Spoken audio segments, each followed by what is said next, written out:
Spak rrethon Ramsin, e vërtet apo psaj op? Kulla, për gjithë ata që nuk din anglisht si puna ime, psaj op do me thënë operacion psikologjik. Le të kujtojmë kulla që në ditët e fundit që po përjetojmë është nga njëra anë Erion Velia, i cili dhe sot kishte bërë një status në Facebook ku kënaqje e përfitone që mori në GK, gjykatën kushtetuese. Ndërkohë kemi Belinda Ballugun, e cila është thirrur si pandeu në Spak së bashku me 5-6 drejtorë të tjerë që janë marrë të pandehur. Ramsi 4 së bashku me parlamenti po bëjnë gjithçka në fakt që ky lajm të mos bëhet lajm dite në parlament të paktën, se media gjithandej është hapur. Tani kanë folur tani bile edhe mediat e mëdha që janë rëndom të pavarura. Nuk arritën do të më të afshenjë lajmin dhe kanë zjerë tani dhe po e bëjnë në studiot e tyre, me vonesë po çon si ka. Pyetja ime është e thjeshtë kulla. Është gjithë ky një operacion për të rrethuar Ramsin në thelb apo është thjesht një operacion psikologjik?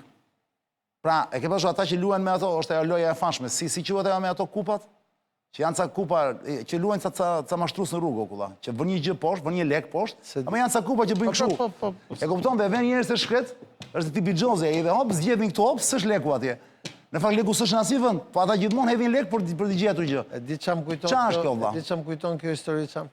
A? Kjo histori përveç se më kujton kohën kur pas katarsisit famshëm që bëri Fatos Nano atëherë, që socialistët të ngelur pa armiqte jashtëm se kishin fituar zgjedhjet dhe kishin mundur Berishën e tjerë, filluan luftën me njëri tjetrin.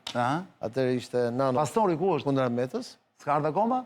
Bi telefon. Edhe kjo ngjarje më kujton një ngjarje që ka ndodhur në 2019. Po? Një mik i imi dhe i Ramës, shumë mik i Ramës, po edhe mik i imi, i huaj, i thot mos e le opozitën të ikit sepse Hajde poshtë e studio, pastor. pa opozit... Ke studio në poshtë. Okej, dakor. Pa opozit i thot... Hajde për mikrofonin. Do të çmenden të tut.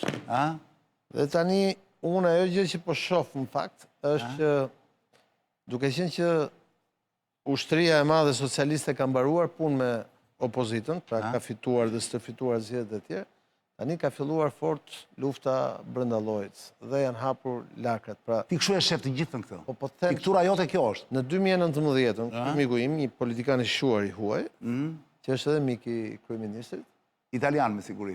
po, E di. Ish kryeministër ka qenë. edhe i thot, gjë, mos e le ti kjo opozita, thot se do të çmenden të tut. Dhe A tani, e bukur kjo. Mos e le të ikë opozita se do të çmenden të tut. dhe Çfarë perle? Dëgjove anë çfarë perle i ka thënë?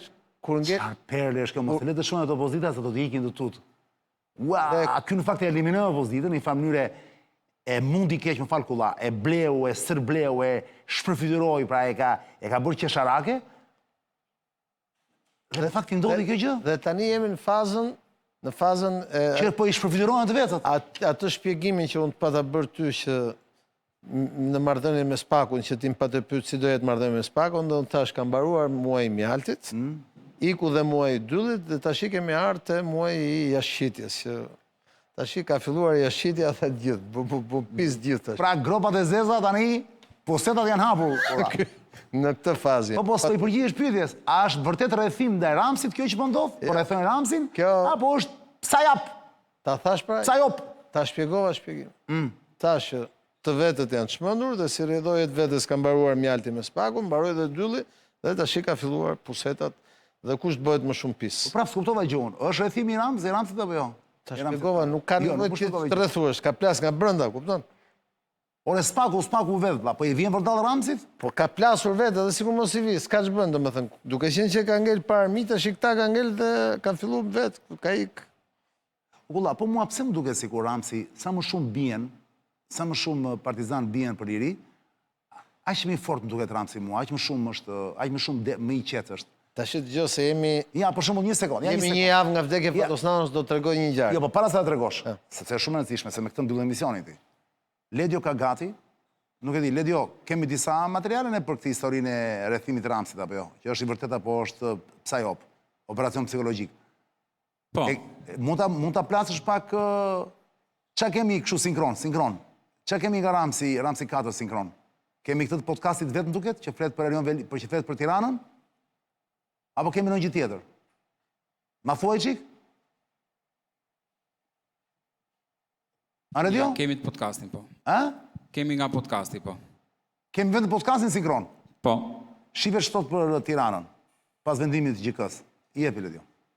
Tirana duhet drejtuar. Tirana nuk mund të jetë një trup pa kokë. Kryeqyteti i Shqipërisë ka nevojë për të zgjedhurën e vet mbi krye. Kështu që kush ka në dorë ndihmoj në zgjidhjen e këtij ngërçi absurd, duhet kujtohet se përtej të gjitha teorive tjera të konspiracionit, kryeqyteti nuk mund trajtohet si jetim. Ky është një skandal në vetvete. Është një skandal për cilin qytetarët e Tiranës paguajnë një kosto. Tu jemi përballë një disproporcioni të dyfisht. Disproporcionit të mbajtjes tij në qeli në dëm të lirive dhe drejtave kushtetuese të tij si person dhe si zgjedhur. Qëndrimet kryeministit. Ore, ky tani me këtë që thot, sepse Ramsi duhet të në përgjithësi Ramsin, kur e di gjon, unë të paktën nga sa e kam kuptuar në këto vite eksperiencë që kam dhe nuk jam pak, është gjithmonë Ramsi thotë kundërtën e asaj që do të bëj ose që ka bërë. Pra nuk thot asnjëherë, pra Ramsi është për shembull një nga njerëzit, një nga monstrat politike, i cili e di shumë mirë këtë frazën që gjua është shpikur për të fshehur të vërtetën. Dhe ai nuk thot asnjëherë atë që mendon. Thot gjithmonë të kundërt. Gjua është bërë për të mos folur çani. Pikërisht pra, për të fshehur të vërtetën pra. Ja, ky është dhe statusi i Erion Velis sot, që njerëzit mund ta lexojnë atje për shefin e tyre, nga paraburgimi i Durrësit. Tani pyetja ime është e thjeshtë, Ramsi. Ta lexoj pak. Të dashur miq, për shkak kushteve ku ndodhen. Po mos do lexosh të plot tani. Kursull me avokat. Okej. E më thot domethënë që Se kam lexuar prandaj. jo, e di pse më. Po më lexoj nëse ke dëshirë. Vendimi i gjykatës kushtetuese nuk është një vendim për të më kthyer mandatin mua, por për të kthyer atyre që i përket popullit të Tiranës. Ky nuk është një vendim për një njeri, por për demokracinë shqiptare, për votën e lirë dhe për çdo qytetar që beson se pushteti buron nga populli dhe i përket atij. Gjykata kushtetuese rivendosi jo thjesht një mandat për dinjitetin e ligjit dhe betimin se shteti ka ende busull dhe drejta mund vonoj, por nuk harron.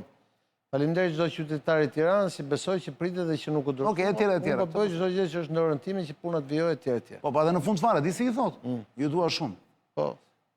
Erion Velia vazhdon vlla, është çudi e madhe, vazhdon të flasi nga paraburgimi në muajin e 8 që është atë 9 nuk e di tani.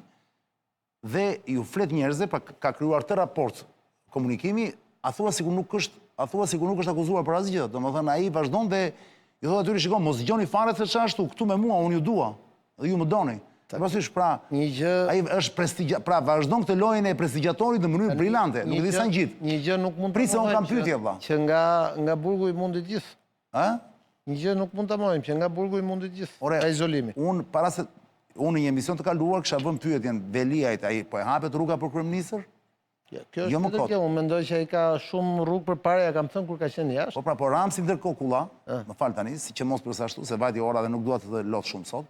Ramsi ndërkohë nga ato që ti dëgjove, ai e tha troç, përderisa ju nuk mendoni për Tiranën dhe përderisa u rrëzua dekreti i Begajt për zgjedhjet në Tiranë, atëherë tha, më fal, po me çfarë po e mbani një qeli, pra pse nuk e lini të lirë të vazhdoj të shkojnë në zyrë të udhëheqë Tiranën? Tani pyetja ime është, Ramsi do vërtet, pra është duke thënë vërtet atë që do të ndodhi, apo është një hipokrizi totale? Çfarë preti që thotë ai që humba? Normal që si do thotë humba? Më mundi ai nga burgu, si do thotë? Ai thotë lironi, po si do thotë? Normal që do thotë këtë gjë, përballë kësaj gjë normal të gjë do thotë. Pse çfarë do thotë? Që humba mundi ai nga burgu, na mundi gjithë ai nga burgu. Si do thotë? Ndërkohë që atij që është në burg si intereson Tirana, ti intereson fati i tij juridik dhe kjo është një tullë e rëndësishme në betejën e tij me medresin. Ka vetëm doza hipokrizie nga të gjitha palët, apo askush nuk flet tamam troç. Janë të gjithë me gjuhë të drunjtë, janë të gjithë komplet në ajër, domethënë është secili ka kanë karemat për të mashtruar njerëz e vet. Secili ka betejën e vet çan. Po pra, ka fjalën gjua e përdorur është komplet mashtrim pra. Gjua është gjuhë e drunjtë, normal. Është gjuhë e drunjtë e neveritshme, duhet thënë. Është e neveritshme. Është e neveritshme. Do të them një gjë se do ta mbyll me këtë. Hajde më thuaj, është e neveritshme. për të përshkruar situatën që jemi tani. Ndjes pas Fatos Nano, shumë vite përpara, në kohën që u bë Bamir Topi president, pak më mbrapa, në një takim privat i thot Berishës, "Gjo Sali, thot, jemi përballë një sezoni, thot, që o do bëjmë një marrëveshje të madhe dhe t'i vëmë një kapak të fortë Çeliku dhe ta saldojmë fare aty ujrave të zeza që janë poshtë, ose po nuk i vëmë këtë kapakun e Çelikut aty ujrave të zeza që janë poshtë, mbaje mendje, thot, që ato ujrat e zeza një ditë do dalin, do na marrin gjithëve përpara dhe do na çojnë histori me ujrat e zeza. Fatosi iku i pastër, vëlla, po këta tjerët rrezikojnë që se kanë atë kapakun dhe ato ujrat e zeza i marrin gjithë përpara. Pikërisht në vjen një mesazh kulla. Lidhur me këtë sapo theti. Deri në 2028 thotë që i mbaron mandati i prokurorëve, zoti Çani, 2029 në fakt. 2029 i mbaron. Po. Spaku ka për t'i vënë këmbën në fyt dhe do marrë zvarr doktorin dhe piktorin që të mblidhen aty në kuvend, të bëjnë 94 vota, të ndrojnë kushtetutën dhe të zgjasin jetën atyre prokurorëve. A është dakord zoti Kulla me këtë? Se di, po një gjë ata do ta bëjnë. Do bëjnë Senatin e Republikës në mënyrë që të garantojnë disa nga, pra do bëjnë që të vënë këtë kapakun, të garantojnë imunitetin e përjetshëm për disa nga politikanët më të rëndësishëm. Si thua Senati është kapaku i mutit, kapaku i pusetave. Po, Senati po se do garantoj... Që mos dalë i muti sipër. Po, sigurisht. Ite interesante kjo. Ti thua për të duhet bëjnë Senatin, sigurojnë veten? Po duhet të ruajnë Republikën, se ndryshe si do ruajnë. Dhe kur kanë plan ta bëjnë këtë Kulla? Besoj që në 2026 do bëhet. Do bashkoj votat Saliu dhe Ramsi 4, Po, reforma zgjedhore, po. Që ai komisioni që ka ngritur tani, që është Damian Gjiknuri në krye nga dhe Bylyk Bashi nga PD. Po pse mendon ti që Senati do t'i ndihmojë për i dhënë imunitet? Sepse do japi imunitet aktorëve kryesor politik në vend. Është e drejtë që të jetë kështu. Po pra, po deri në momentin që Pra ish presidentëve dhe disa nga... deri në momentin që bëhet Senati. Deri në momentin që bëhet Senati ka dalë shejtani nga shishe. Po pra. Dhe S'më le të them po, për ty. dhe kur të përdunon ka diu dhe Zoti s'bënderman. Pra mirë kush ka punë me ta. Pikërisht pa. Deri në momentin që Senati nuk është bërë dhe këta nuk janë senator akoma. Po. Dhe Ramsi nuk është akoma president. Me 2 mandate, 2/7-14, do bëhet mandat 7 vjeçar. Siç ka pasur Si në Francë. Franca dikur, po. Pastaj e bëri 5 Franca, atje e futi vetës fakt, se ishte mirë me 7, po çon si ka. Dhe ky kanë plan të bëj kështu thon tani, këto janë gjitha hipoteza, s'kemi asgjë të konfirm. 7+7-14 se i bie dhe me moshën e tij. Pra ai bëhet president me mandat 7 vjeçar në 2027, në qoftë, unë nuk e besoj, po çon si ka, 27, që i bie në 2027 Kulla, Ramsi të jetë nga 61 që është tani, 2027 i bie të jetë 63, plus 7, 70, plus 7, 77. 77-49. Ti thua janë llogari kotos, duhen bërë kështu? Se di. Punën e kapakut të shpjegova, se Fatos Nano nuk jeton më, për na ka lënë gjëra brillante në kujtesën tonë politike. O Kulla, pra ti thua, në qoftë se Spaku nuk vepron ndaj Ramsit, se nga gjithë tjerëve ka vepruar dhe i ka në dosje, apo i ka hapur çështje.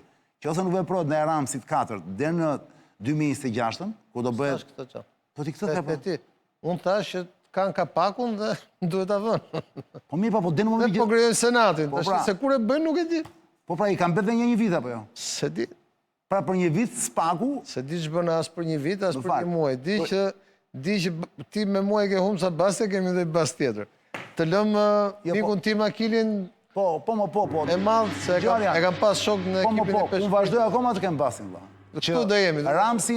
Ramsin nuk e prek njeri derisa të jetë në pushtet. Edhe unë kështu mendoj. Ti s'ke vënë bas me mua për këtë? Jo, edhe unë kështu mendoj që. Që nuk e prek derisa të jetë në pushtet? Edhe unë kështu mendoj që do vën kapakun me Çelikut. Pra s've prek njeri derisa të jetë në pushtet? Edhe unë thash kështu mendoj që do vën kapakun. Atëre për çfarë bas të ke vënë me mua? A do i lën punën e kapakut të së ditë. Lëm këtu sonda. Të vinë ato le t'jo bëhet gati Pastor Akili dhe Robert Aliaj Dragoc, zënja zotëri, rikthimi nga Belgjika për 48 orshin.